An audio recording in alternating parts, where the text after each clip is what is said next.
তো বন্ধুরা, অনেকেই তো তোমাদেরকে হাসির গল্প শোনালাম এবং অনেকেই তো তোমাদেরকে ভূতের গল্প বললাম এবং অনেকেই তো কষ্টের গল্প বললাম।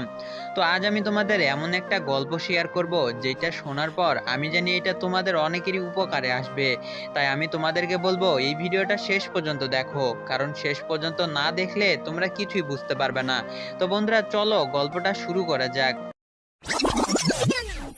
তো কেমন আছেন আপনারা? গল্পটা ছিল আজ থেকে 5 মাস আগের একটা ঘটনা, যেটা আমার নিজের সঙ্গেই ঘটেছিল।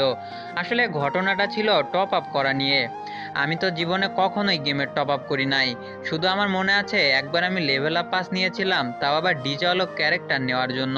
তো কিছুদিন আগে আমার ফেসবুকের সামনে একটা পোস্ট আসে, যেই পোস্টে লেখা ছিল কম দামে ডায়মন্ড টপ আপ করুন। তো আমি তার পেজে মেসেজ দিলাম এবং বললাম, ভাইয়া আমার যখন ডায়মন্ড লাগবে তখন একটু আমাকে ডায়মন্ড দিয়ে দিয়েন, আমি আপনাকে টাকা দিয়ে দিব।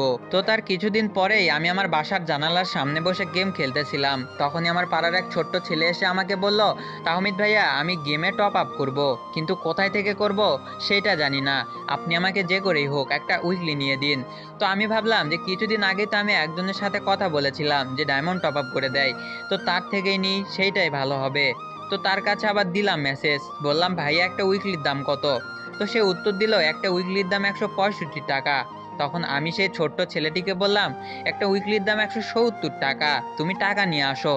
আসলে আমি 5 টাকা লাভ করতে চেয়েছিলাম, যার কারণে সেই ছেলেটিকে আমি উইকলি নিয়ে দিতে চেয়েছিলাম। তো ছেলেটি টাকা নিয়ে এসে আমার কাছে হাজির।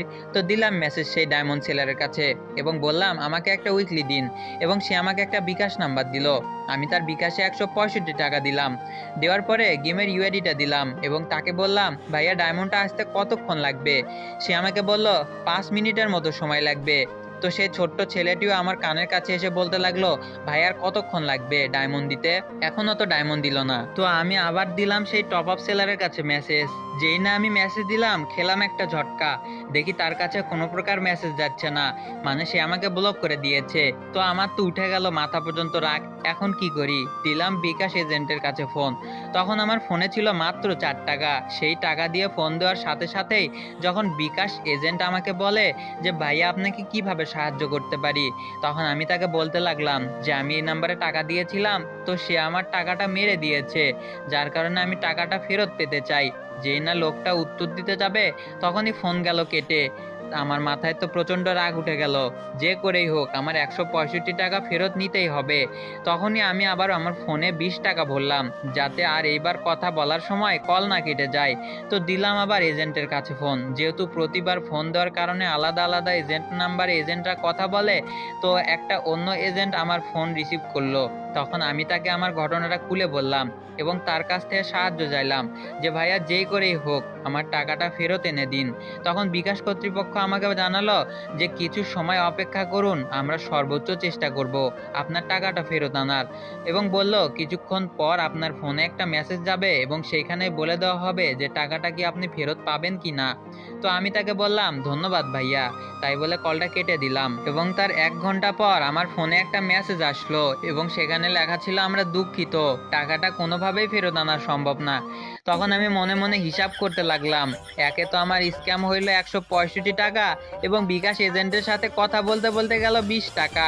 সব মিলিয়ে আমার 189 টাকা গেল।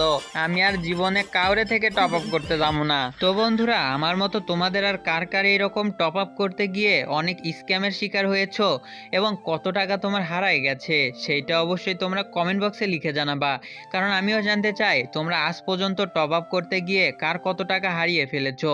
তো বন্ধুরা, আজকের ভিডিওটা এই পর্যন্তই ছিল। ভালো থাকবে এবং সুস্থ থাকবা। দেখা হচ্ছে পরবর্তী কোনো ভিডিওতে। আল্লাহ হাফেজ।